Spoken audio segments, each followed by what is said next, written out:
found a frightened alien in the dark woods. She thought he was a monster, but he gave her shelter instead. The night was quiet, but the forest was never truly silent. Owls cried in the distance, leaves rustled as the cold wind moved through the trees, and the crack of branches sometimes echoed like footsteps. The man Ethan knew these sounds well. He lived alone near the forest, far away from towns and people. His cabin was small, built with his own hands, and his only companions were the traps he set for food and protection. That night, under a half moon, Ethan carried a lantern and a rifle. He checked his traps one by one. Usually, a rabbit or a fox would be caught, sometimes nothing at all. But tonight, as he moved deeper into the woods, he felt something different. The air felt heavy, as if the forest itself was holding its breath. He paused, listening.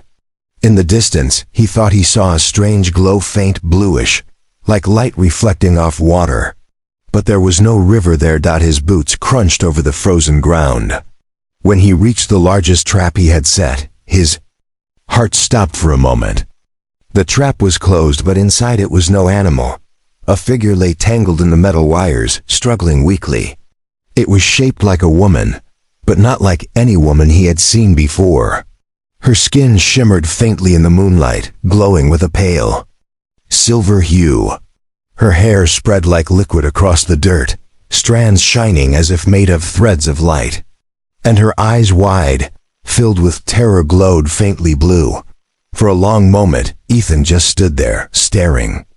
His human mind tried to explain it. Maybe it was some strange trick, a costume, a reflection. But deep inside, he knew the truth. This was not human. The woman in the trap gasped and pulled against the wires. But the more she moved, the tighter they cut into her skin. Her voice broke the silence, weak and trembling. "Please, don't hurt me." Ethan's grip on the rifle tightened. He had grown up with stories of strange lights in the sky, of farmers who swore they saw things crash in the forest. He never believed them. Yet here was proof, caught in his trap like a frightened animal. The alien woman's breathing was quick. Her eyes locked on him. She thought he would strike, that he would kill her, or worse. To her, he was the dangerous creature of this world. She tried again, her voice breaking. "Don't, please." Ethan lowered his rifle slowly. He knelt down, his lantern casting a soft glow across her wounded skin. The wires had cut deep, leaving marks that shimmered against her silver flesh. Carefully, he reached for the trap's mechanism. She flinched, expecting pain. But instead of tightening the wires, he released them. With a metallic snap, the trap opened. The woman gasped in shock. She pulled her legs close, staring at him with disbelief. Why had he freed her? Her kind had always said humans were violent, greedy, cruel. But this one had done the opposite. Ethan did not speak. Words felt useless in this moment. He simply stood, watching her. She was weak, shaking, her body too fragile to stand.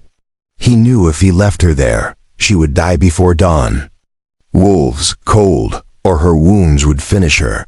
He sighed and, without asking, bent down and lifted her in his arms. She was lighter than he expected, almost weightless, like carrying smoke. Her glowing eyes widened again in fear, but she was too weak to resist. The man walked through the dark forest, back toward his cabin, carrying the strange woman he had never meant to catch. Inside the cabin, the air was warmer. A small fire burned in the stone hearth, filling the room with orange light. Ethan placed her gently on the bed.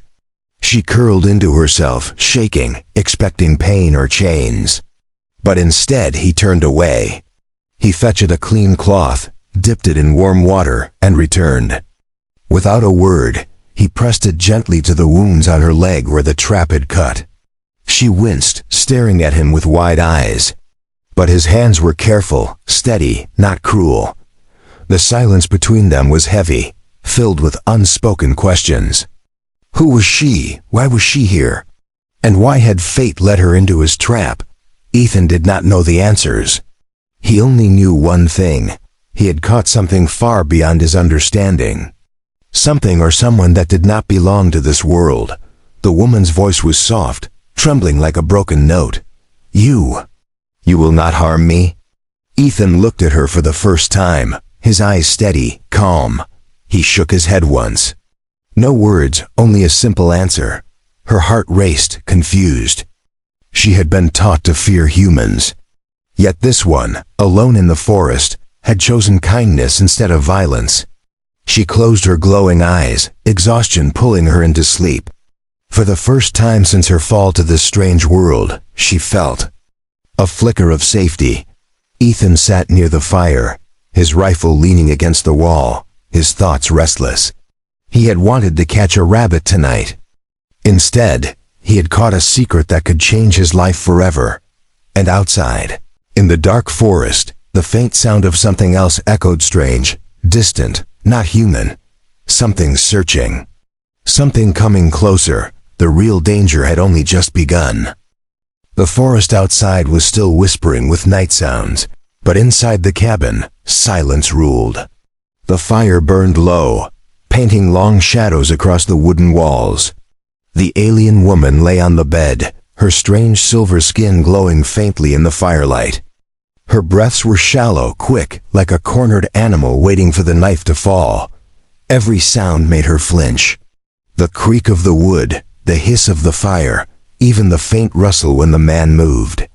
She pulled the blanket closer around her body, though her eyes never left him. Humans, she had been told, were cruel. They hunted for pleasure. They killed for sport. Her people feared them as savages of a backward world. Yet this one had not harmed her. Not yet. The man, Ethan, sat quietly near the fire. His rifle leaned against the wall within reach, but his hands were busy with something else. He carved wood with a small knife, shavings falling to the floor. His face was calm, unreadable, lit by the flicker of flames. He had not spoken a word since he freed her. That silence was worse than shouting. It made her imagine what he was planning. Her heart beat faster. Was he waiting? Was he preparing something cruel? Would he sell her to others of his kind? The fear coiled tighter inside her chest. She pulled her legs closer, keeping distance, her glowing eyes never blinking. Hours seemed to pass. Hunger gnawed at her stomach, but she refused to show weakness. She would not eat human food. What if it was poisoned? What if it would chain her body in some new way? She stared at the cup of water and the piece of bread he had left near the bed. They sat, untouched, cold, accusing her of cowardice. Finally, Ethan rose. His boots echoed softly on the wooden floor. She stiffened, panic rising like fire in her veins. He picked up the untouched bread, looked at it for a long moment, then placed it back on the table. Without a word, he stepped outside into the night. The door closed behind him. The woman let out the breath she had been holding, trembling. Alone in the cabin, she whispered to herself in her own language, words that sounded like broken wind and song, words of fear, words of prayer. Through the window she could see him walking into the forest again, lantern in hand. He disappeared among the trees. She thought of escape, but her legs were weak, her wounds deep. If she tried to run now, the forest would swallow her before the night ended. She was trapped, not by his ropes, but by her own broken body. When he returned, he carried something in a cloth, fresh herbs, roots, plants from the forest. He set them on the table, grinding them slowly with a stone bowl. The smell filled the cabin, bitter but strangely clean. She watched, suspicious, afraid. He dipped a cloth in the mixture and turned toward her. Her eyes widened. "No," she whispered, pulling back against the bed frame. But he didn't stop. He knelt beside her, his movements steady. His hands were rough, but his touch was careful. As he pressed the cloth against her wounded leg, she gasped in pain, instinctively grabbing his arm with surprising strength. For a heartbeat, their eyes locked. His gaze was steady, calm, almost gentle. No anger, no cruelty. Slowly, her grip loosened. He continued, cleaning the wound with patience. He said nothing. She did not understand why. Why was he helping her? What did he want? Her people always said humans were greedy. Yet this man gave her food, water, warmth, and now healing without asking for anything. That thought scared her even more. What kind of trap was this? The firelight flickered, shadows dancing across the walls. She finally whispered, her voice shaking, "Why? Why are you doing this?" He paused, looked at her, then shook his head. Still silent, as if he had no answer, or perhaps he did not believe in words. Tears stung her eyes, though she didn't understand why. She turned her face away, whispering softly, almost to herself, "You will hurt me later, I know you will." Ethan did not respond. He simply tied the cloth gently around her wound, stood, and returned to his chair by the fire. He sat again, silent as stone, carving wood as if nothing had happened. The alien woman stared at him from the bed, her heart a storm of fear and doubt. She did not trust him. She could not. Yet a part of her mind, small but growing, whispered. A dangerous thought. What if he truly means no harm? She closed her glowing eyes, but sleep did not come easy. Not with the sound of his knife carving. Not with the mystery of his silence. Not with the terrifying truth that she could not decide whether this human was her savior, or the most dangerous trap of all. The first light of dawn slipped through the small window of the cabin. The forest outside was painted in silver mist, but inside the air was heavy with silence. The alien woman opened her eyes slowly, her body aching, her legs still wrapped in the strange cloth the man had tied the night before. For a moment, she thought it was a dream. No chains, no cages, no cruel laughter. Only the soft crackle of firewood and the smell of earth and herbs. But then she saw him. Ethan sat at the table, cutting pieces of bread. His back was straight, his movements slow and deliberate.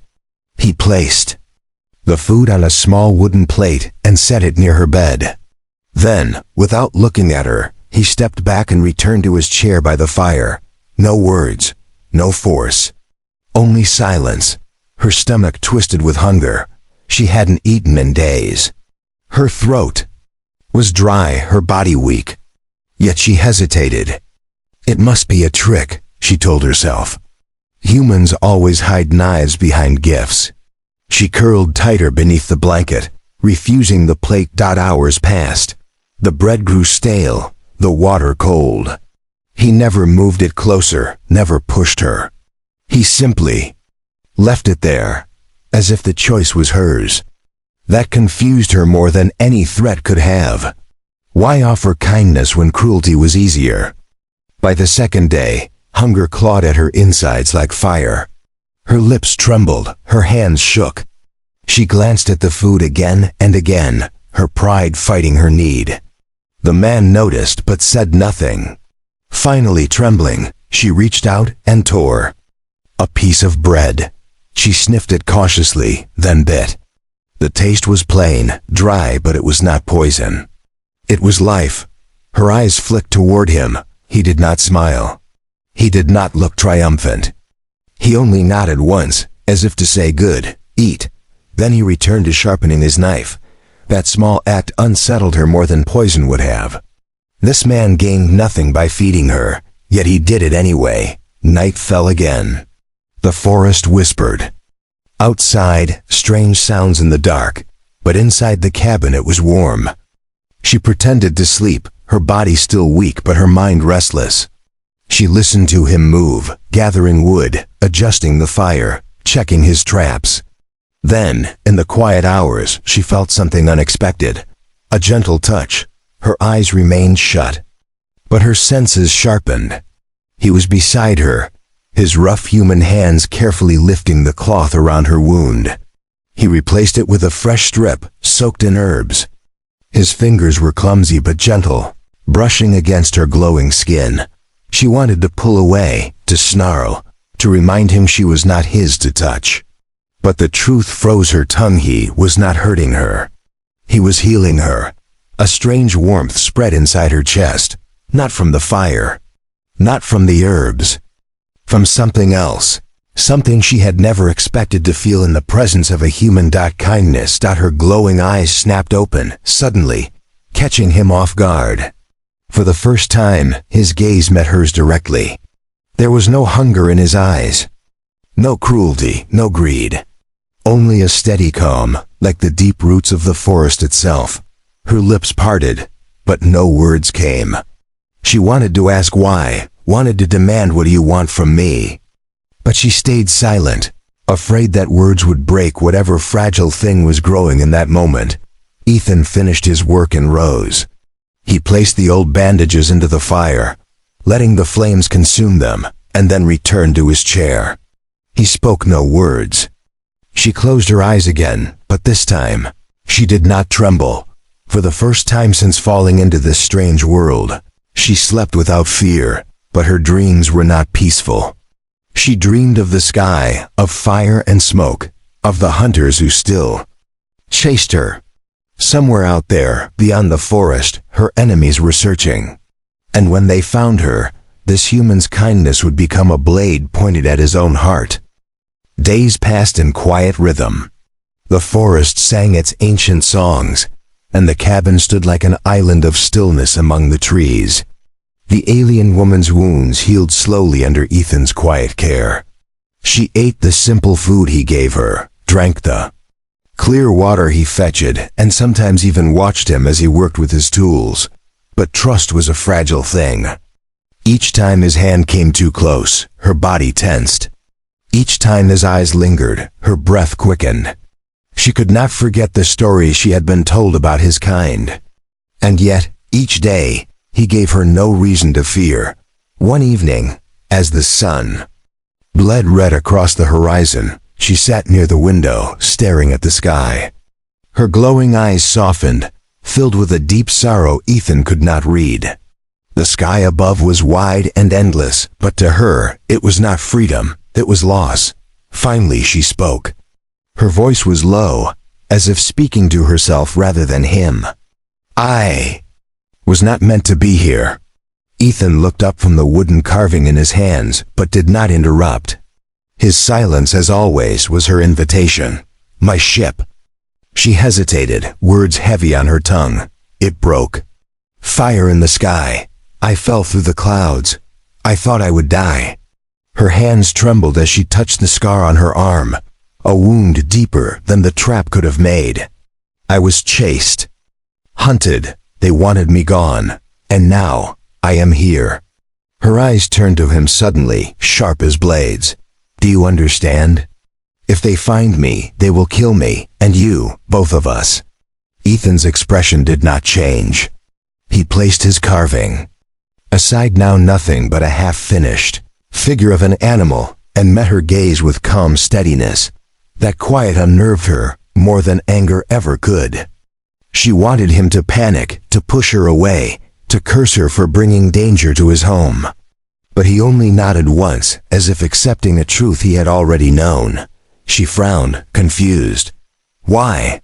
Why do you not fear? Do you not understand what follows?" "Me?" Ethan leaned back in his chair, the firelight casting shadows across his face. After a long silence, he spoke for the first time since she had known him. His voice was deep, rough from years of solitude, yet steady. "Fear does nothing," he said simply. The words struck her like an arrow. So few, yet heavy with meaning. She looked at him, truly looked, and realized something. This man did not live without fear. He lived with it, every day, in a world of storms, wolves, and loneliness. He had simply learned to carry it in silence. Her chest tightened.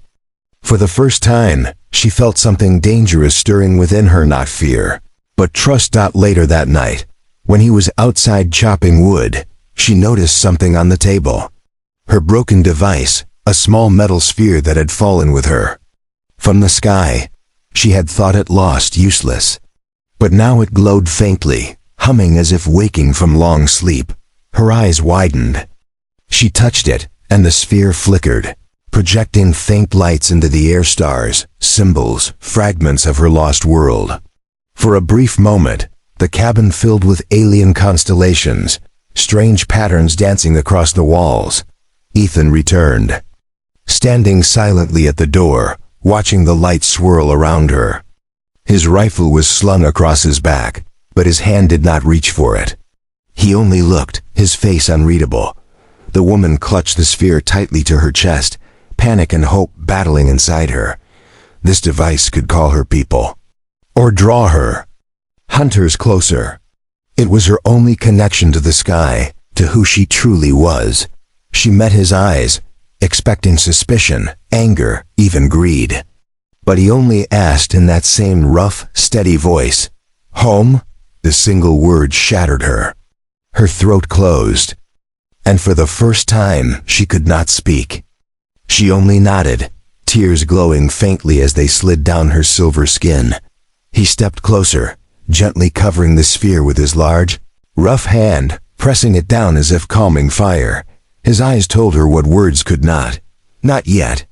Not safe. Outside, in the forest, a new sound drifted through the night, low, mechanical, not of this world. Something was searching. Her enemies had come closer. The night pressed heavy against the cabin walls. The forest was no longer only whispers of wind and song of owls. It carried another sound, low and unnatural. A faint hum, metallic, mechanical, not of earth. The alien woman froze. Her glowing eyes widened as she clutched the small sphere against her chest. She knew that sound. She had prayed never to hear it again. The hunters. Ethan noticed the change in her instantly. The way her shoulders stiffened, the way her breath quickened. He did not need words. He set his axe aside, picked up his rifle, and moved to the window. Through the darkness, faint lights pulsed between the trees, white, sharp beams cutting through the mist. Shadows moved, tall and not human. Their footsteps crunched unnaturally. Heavy as iron, they were searching. "They found me," she whispered, her voice trembling like a child's. You must give me to them.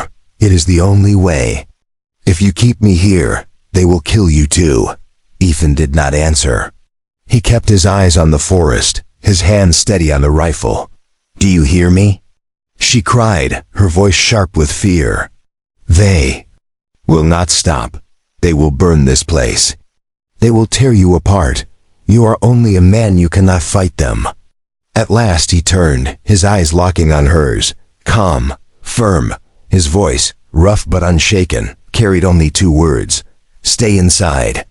Her chest tightened. It was not a request. It was a command. Before she could argue, he began moving through the cabin, checking doors, setting old traps he had once used on bears and wolves. He moved with the quiet focus of a man who had lived long years in solitude, a man who had fought storms, hunger, and beasts. Now he prepared to fight something far greater. She watched him, disbelief flooding her veins. Why? Why would he risk his life for her? He had no reason, no bond, nothing to gain. Yet his every action said the same thing: "I will not hand you over." Her trembling hands gripped the sphere tighter. Her people had always said humans were selfish, greedy. Yet here was one, willing to bleed for someone not of his world. The thought shook her to her core. Outside, the hum grew louder.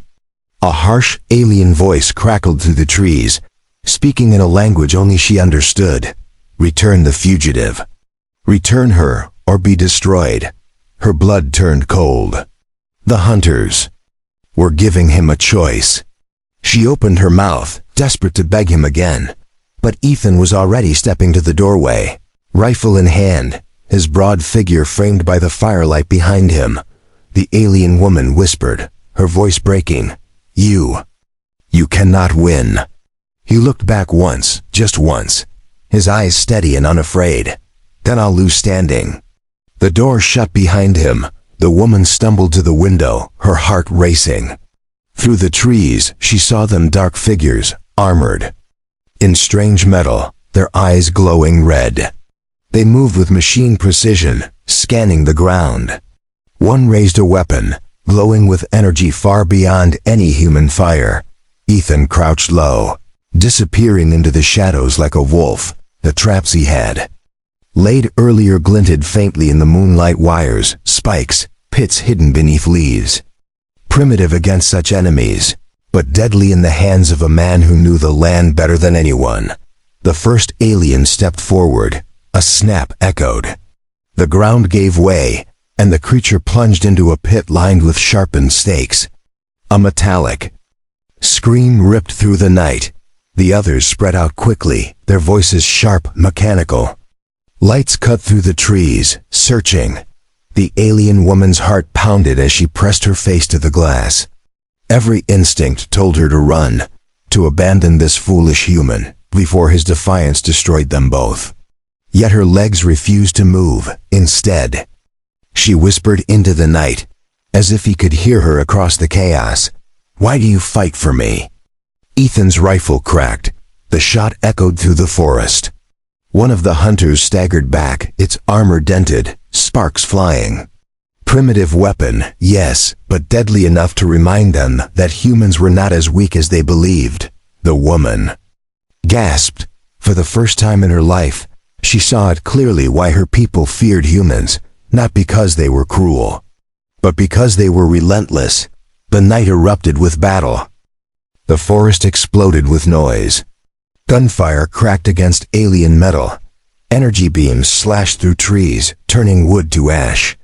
The quiet cabin, once a place of silence, now shook under the roar of battle. The alien woman clung to the window frame, her glowing eyes wide with terror. She saw Ethan moving through the chaos like a ghost of the forest, never still, never easy to hit. He fired his rifle with precision, then vanished into shadows before their lights could burn him. But the hunters were strong. Too strong. Their weapons cut deep scars into the earth, their voices cold and merciless. "Return the fugitive. Return her, or you die screaming." Ethan didn't answer. His trap sprang again, spikes crashing down from above, smashing into the head of one alien. Sparks burst like fireflies. The creature fell, twitching. The others roared in their metallic voices, firing blindly into the trees. Bolts of searing energy tore through branches, lighting the night sky red and white. Ethan rolled behind a fallen log, sweat dripping, chest heaving. His rifle was hot in his hands. His arm bled from a burn, but he clenched his teeth and pushed forward. Pain didn't stop him. It only sharpened him. The woman could not believe what she saw. Her people had always mocked humans as primitive, no shields, no starships, no energy weapons. Yet this man fought with nothing but iron, wood, and fire. And still made the hunters stumble. Her heart pounded, not just with fear, but with something else. One of the hunters spotted him. A beam of white energy slashed across the ground, searing the earth where Ethan had stood a heartbeat before. He dove, rolled, and pulled a torch from the fire he had lit earlier. Flames roared in his hand. He hurled it into the brush, and dry leaves burst into fire. The forest lit up like a furnace. Smoke choked the air, orange light casting monstrous shadows. The hunters fired wildly, their sensors confused by heat and flame. Ethan rose from the smoke, his face dark with ash, his rifle steady. He fired again, metal cracked, sparks flew. Another hunter collapsed, but then came the pain. A beam struck his side. He staggered, falling to one knee. Blood soaked his shirt. His breath came ragged, his vision blurred. No. The alien woman whispered, pressing her hand to the glass. She wanted to scream, to run to him, but fear chained her in place. Ethan forced himself up. His body shook, his wound burned like fire, but his eyes were steady. He spat blood, gripped his rifle tighter, and kept moving forward. He set off another trap, ropes pulled tight, dragging sharpened stakes across a hunter's legs. The alien crashed to the ground, screeching. Ethan didn't hesitate. He plunged his hunting knife into the creature's glowing core until it stopped moving. The woman gasped. This was not survival. This was defiance. This was a human refusing to surrender even when broken. The hunters regrouped. Only two remained, their glowing red eyes sweeping through the smoke. One raised its weapon, charging it for a final blast. Ethan stepped into the firelight, his body trembling, blood dripping down his side. He raised his rifle one last time. His voice, raw but unbroken, echoed through the burning trees. You want her? He spat on the ground, firelight blazing in his eyes. You'll go through me. The alien woman's heart clenched. She had seen warriors, soldiers, entire fleets die in war. None had looked like this man. None had carried this kind of fury in their eyes, blood on his shirt, fire in his hands, and courage that burned brighter than both. The battle was not finished. But in that moment, she knew. The hunters were not only fighting a man, they were fighting humanity itself. The forest smoldered. Smoke curled upward in dark spirals, carrying the smell of ash and blood. Trees cracked as fire ate their bark, and the night sky glowed orange. The hunters lay broken metallic bodies scattered across the earth, sparks still hissing from their wounds. And among the ruins stood Ethan. His body swayed, his shirt burned and soaked with blood, but his rifle was still in his hands. His chest rose and fell with ragged breaths, yet his eyes, tired, sharp, unyielding, remained fixed on the silence beyond the flames. The alien woman pushed open the cabin door at last, unable to stay hidden any longer. She ran barefoot across the ash-stained ground, her silver skin glowing faintly in the smoke. Her heart trembled as she reached him. He nearly fell when she touched his arm. His body was burning with fever, his wound deep. She slid her shoulder under his, helping him stand. You fool, she whispered, her voice breaking. Why would you fight for me? Why would you bleed for a stranger, not of your world? He coughed, a harsh sound, but when he spoke, his voice was steady. No one deserves to be hunted. The words struck her harder than any weapon could. She guided him back toward the cabin. Inside, the fire still burned in the hearth. She laid him on the bed where once she had trembled in fear. Now she pressed her glowing hands to his wound, whispering in her own tongue. The sphere at her side glowed, pulsing in rhythm with her words. Ancient healing light spread across his skin.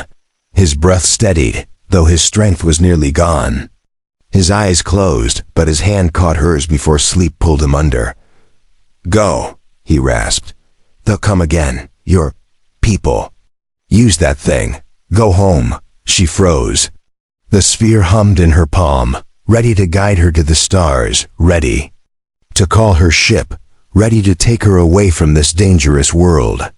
Her freedom was within reach, yet when she looked at him, this broken, bleeding man who had chosen her safety over his own life, her heart tore in two. She could return to her people, to her sky. But if she left now, he would die alone, just another human body lost in the ashes of the forest. She stared at him, at the man who had once been her captor, then her healer, then her protector. Somewhere between fear and fire, he had become something more. The sphere pulsed brighter, waiting for her choice. Her voice trembled, softer than the crackle of the fire. You caught me in your trap, she whispered, tears glowing on her cheeks. But it was not your iron that held me. It was your kindness. She placed the sphere on the table, its light fading. Her choice was made. She would not return to the stars, not tonight, not while he still breathed. The forest outside groaned, ash falling like snow. But inside the cabin, a new silence grew. Not fear, not doubt. Something different. For the first time, she was not a fugitive. She was not prey. She was simply home.